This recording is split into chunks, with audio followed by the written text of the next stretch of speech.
ইন্না আরাদনাল আমানাতা আলাস সামাওয়াতি ওয়াল আরদ ওয়াল জিবাল। আল্লাহ তাআলা বলেন, আমি আমার এই আমানতে কোরআন আমি পেশ করেছিলাম সামাওয়াত, আসমানগুলোর উপরে, আসমানদের উপর। আমি আসমানদেরকে নিবা কিনা, বহন করবা কিনা, গ্রহণ করবা কিনা। ফাআবাইনা, আসমানে বলে পারবো না। ওয়াল আরদ, আমি এই জমিনকে পেশ করেছিলাম এই আমানত নিবা। ফাআবাইনা, জমিন ইনকার করেছে, না পারবো না।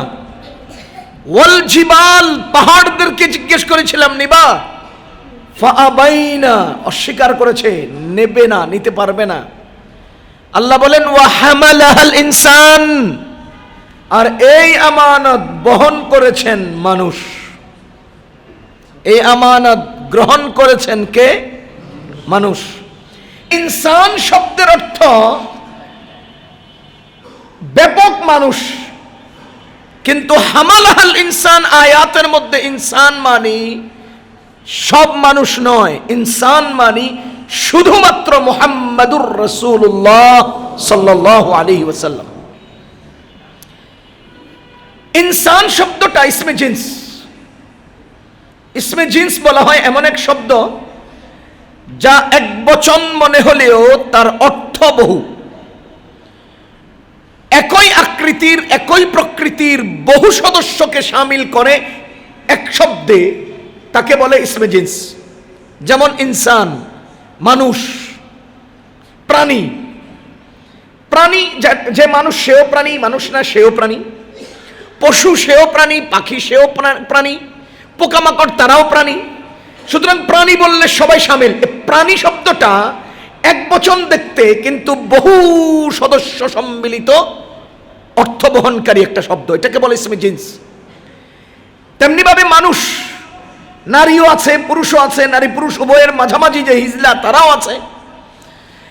নারীদের মধ্যে কোটি কোটি, পুরুষের মধ্যে কোটি কোটি, সবগুলো সদস্যকে শামিল করে যে শব্দ, তার নাম মানুষ।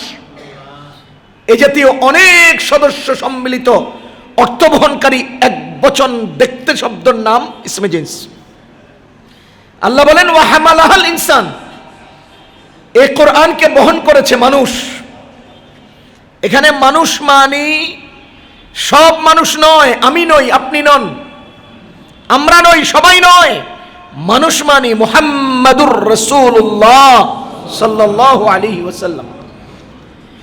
কিভাবে এখানে ইসমে জিন্সকে আমি আমকে খাস করলাম?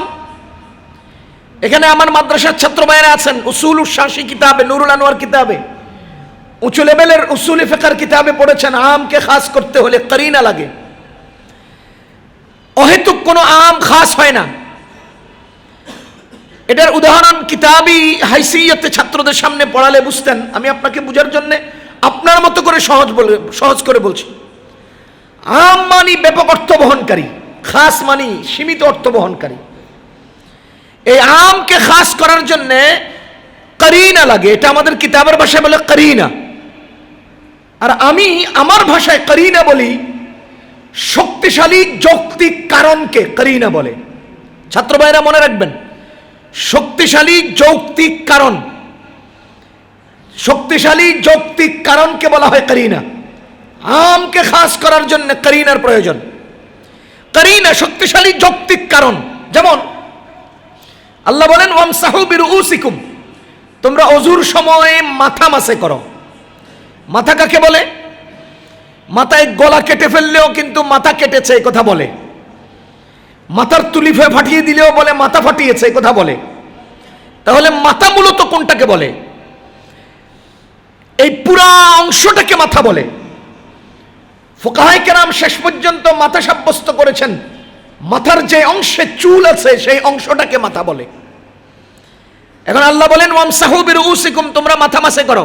কতটুকুন? যতটুকুনকে মাথা বলা হয় ততটুকুন। কোরআনের দাবি হলো যতটুকুনকে মাথা বলা হয় ততটুকুনকে মাসে করো। এবার আমাদের নবীজি সাল্লাল্লাহু আলাইহি ওয়াসাল্লামের একটা আমল, যদি কোরআন বলে পুরা মাথা মাসে করো, আর আমাদের নবীজি ছাড়া কোরআনের নির্দেশ পালনের আর কেউ তো নাই। কোরআনকে বুঝে কোরআন মতন আমল নবীজি ছাড়া আর কে করবে? হাদিসের মধ্যে আসছে আমাদের নবীজি সাল্লাল্লাহু আলাইহি ওয়াসাল্লাম আতা সুবাতাত কওমিন ফাবালা কাইমান ওয়া তাওয়াদ্দা ওয়া মাসাহা আলান নাসিয়া। এই ওয়া মাসাহা আলান নাসিয়া মানে হলো তিনি কপাল সমপরিমাণ মাসে করলেন। আইম্মায়ে কেরাম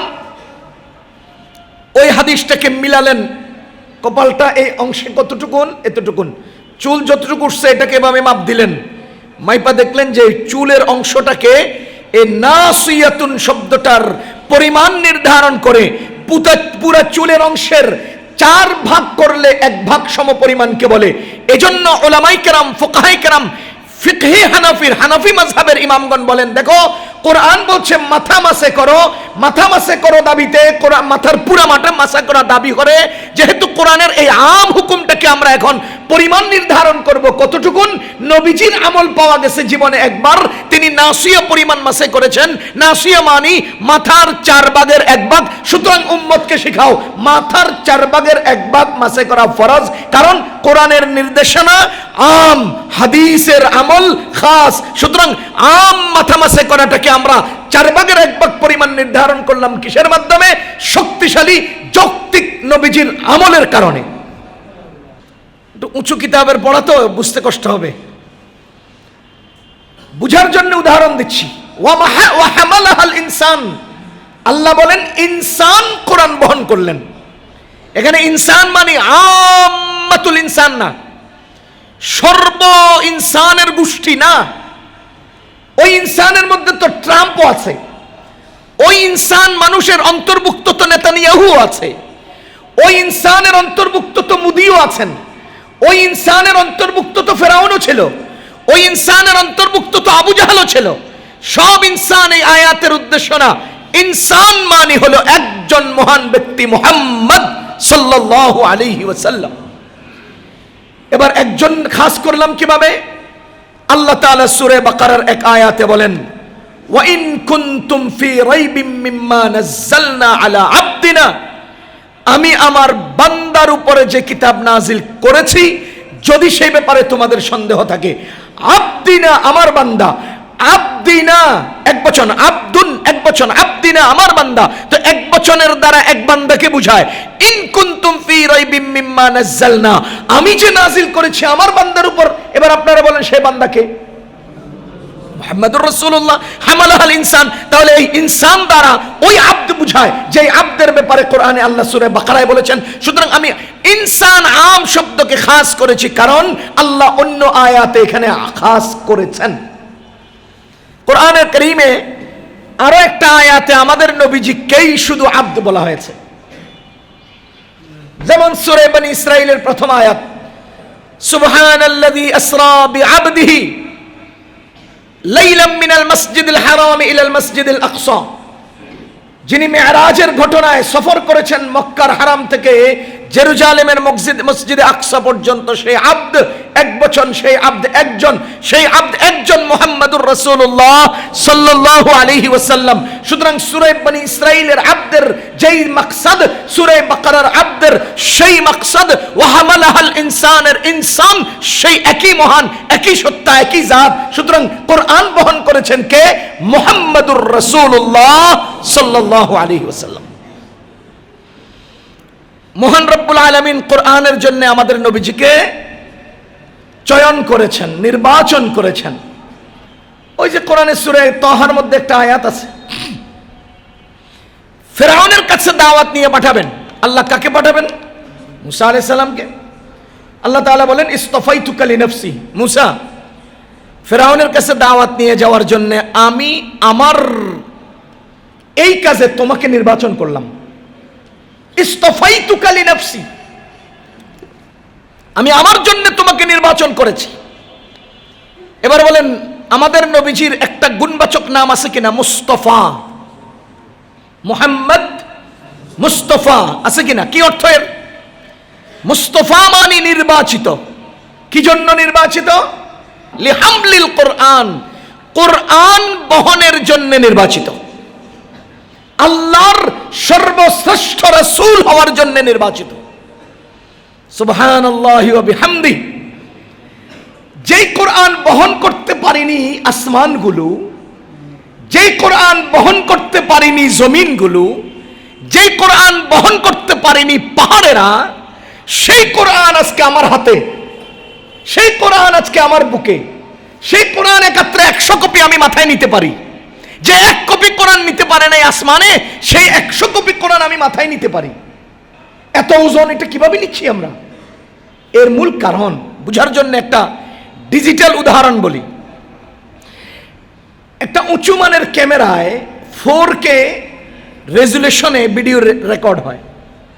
4K রেজুলেশনের ভিডিও রেকর্ড সাধারণ স্যামসাং অথবা ওপ্পো সেটের মধ্যে এটা সাপোর্ট করে না। এই নিম্নমানের মোবাইলের ডিসপ্লেতে সাপোর্ট করতে হলে, করাতে হলে আলাদা ভিডিও এডিটিং সফটওয়্যারের মাধ্যমে এটাকে কনভার্ট করতে হয়।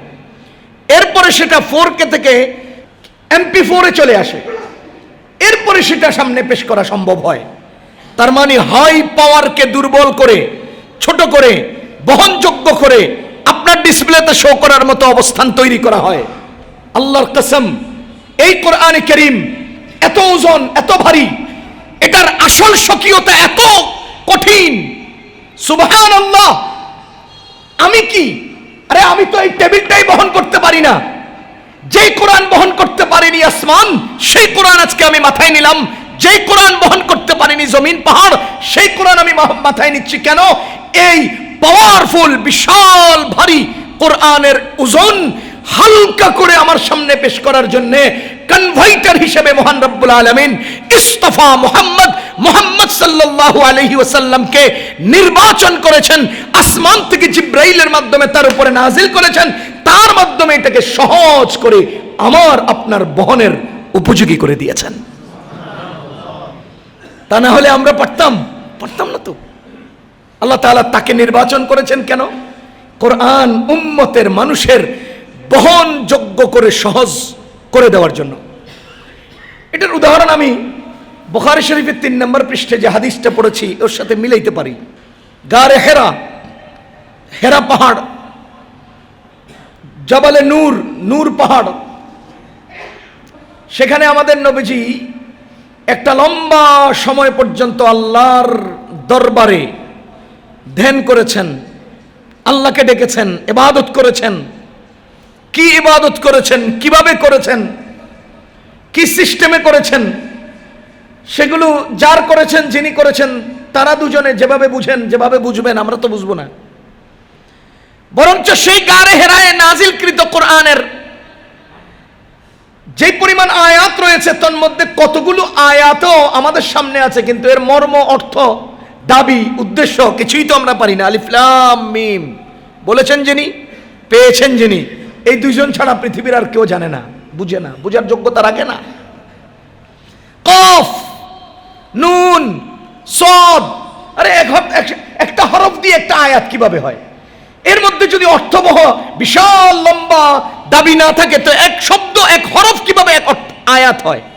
অবশ্যই এর মধ্যে বহু কিছু লুকানো আছে, সেই লুকানোগুলো আমরা পারি না। তাহলে গারে হেরায় তিনি 40 বছর বয়স পর্যন্ত আল্লাহর দরবারে সে লুকিয়ে কি করেছেন আমরা কি জানি? মহান রব্বুল আলামিন তাকে কোরআন নাজিলের উপযুক্ত করে তৈরি করেছেন।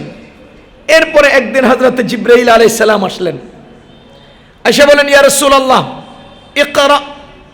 আপনারা খুব খেয়াল করবেন, ইকরা এর বাংলা অর্থ হলো পড়ুন। এর বাংলা অর্থ হলো পড়ুন। নবীজি বলেন, আনা লাইসা বিকারিইন, তার মানে হলো দুনিয়ার সিস্টেমে পড়া যাকে বলে, আমি সেই সিস্টেমের গণ্ডিতে যাই নাই, তো কেমনে কেমনে হয় জানি না। বুঝেন নাই? দুনিয়ার যে গণ্ডি, যে সিস্টেমে পড়ে, সেই পড়ার গণ্ডি আমি জীবনে অতিক্রম করি নাই, তো আমি কিভাবে বুঝবো কিভাবে কি করে? না লাইসা বিকারিইন। জিবরাইল আলাইহিস সালাম আবার বললেন ইকরা, নবীজি আবার একই জবাব দিলেন। জিবরাইল আবার বললেন ইকরা, নবীজি আবার জবাব দিলেন। এরপরে জিবরাইল আলাইহিস সালাম নবীজিকে নিজের বুকের সাথে এভাবে জড়িয়ে নিলেন, নিয়ে এভাবে একটা চাপ দিলেন, এরপরে ছেড়ে দিলেন। এরপরে আল্লাহ তাআলার পক্ষ থেকে নাজিলকৃত 5টা আয়াত জিব্রাইল আলাইহিস সালাম বললেন তো আমাদের নবীজি পড়লেন। জোরে কন্যা সুবহানাল্লাহ। এই ঘটনাটাকে আমি খুব সহজে বলি। আমরা মোবাইলের মাধ্যমে একজন আরেকজনের কাছে ফাইল ট্রান্সফার করি না, করি কিনা? তা আপনার শুরু লগ্নে এখন তো আধুনিক মোবাইল আসছে, আধুনিক সফটওয়্যার আসছে, শেয়ারের বিভিন্ন সিস্টেম আসছে, শেয়ার ইট আসছে, এনি শেয়ার আসছে, আরো এনিডিক্স আছে, কত রঙের কত কিছুর মাধ্যমে একজন আরেকজনকে ফাইল ট্রান্সফার করি। শুরুতে ছিল ব্লুটুথ, এখনো ব্লুটুথ আছে। ব্লুটুথ এটা ইন্টারন্যাশনাল, এটা সবার আগে। আমি এটার উদাহরণস্বরূপ বলেছি, জিবরাইল আলাইহিস সালাম এসে বলতেছে, ইয়া রাসূলুল্লাহ ইকরা, আপনার ব্লুটুথটা অন করেন। জিবরাইল আলাইহিস সালাম এসে বলতেছে কি, ইয়া রাসূলুল্লাহ ইকরা, ব্লুটুথটা অন করেন, কিছু ফাইল আনছি দিমু, কিছু আয়াত আনছি দিমু আপনাকে, আপনি ব্লুটুথ অন করেন। নবীজি বলেন আনা লাইসা বিকারিন, আমার কাছে ব্লুটুথ নাই। আমি এমন সেট যার ভিতরে ব্লুটুথ এখনো ইনস্টল হয় নাই, সিস্টেমে নাই। হযরত জিবরাইল আলাইহিস সালাম আবার বলেন ইকরা, ব্লুটুথটা অন করেন। নবীজি বলেন নাই। জিবরাইল আলাইহিস সালাম আবার বললেন ইকরা, ব্লুটুথ অন করেন। নবীজি বলেন নাই। জিবরাইল আলাইহিস সালাম বলেন, আমি তো আল্লাহর পক্ষ থেকে এক ইন্টারন্যাশনাল শক্তিশালী, মহাশক্তিশালী এক সফটওয়্যার নিয়ে আসছি, যেই সফটওয়্যার না থাকার কারণে আসমান কোরআন বহন করার শক্তি পায় নাই, যেই সফটওয়্যার না থাকার কারণে জমিন কোরআন বহন করার শক্তি অর্জন করে নাই, যেই সফটওয়্যার না থাকার কারণে পাহাড়েরা এই কোরআন বহন করার ক্ষমতা অর্জন করে নাই। আসেন আমি আপনার ভেতরে সেই সফটওয়্যার ইনস্টল দিয়ে দেই। জিবরাইল তাকে বুকে নিলেন, এমন ভাবে এক চাপ দিলেন, অটোমেটিক আল্লাহর দেওয়া সেই কুদরতি সফটওয়্যার নবীজির মধ্যে ট্রান্সফার হয়ে গেল। নবীজি সাল্লাল্লাহু আলাইহি ওয়াসাল্লাম 114 সূরা 6666টা আয়াত বহন করার ক্ষমতা পেয়ে গেলেন।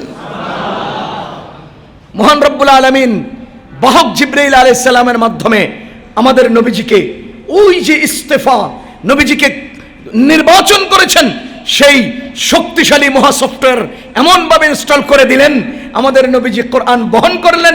শুধু বহন করেন নাই, এটা অটোমেটিক কনভার্ট হয়ে, সহজ হয়ে, নরম হয়ে সাহাবাই কেরামের কাছে গিয়েছে। সাহাবাই কেরাম থেকে ১৫০০ বছর পরের বাংলাদেশের দনিয়া এলাকার রিকশাওয়ালার ছেলের মাথা মুখ হয়ে কলিজার ভেতরে সেই কোরআন বহন শক্তি আল্লাহ তাআলা দান করে দিয়েছেন। ও ভাই, কি পাওয়ারফুল সে সফটওয়্যার আল্লাহ দিয়েছেন, তার মাধ্যমে কোরআন আমরা বহন করেছি।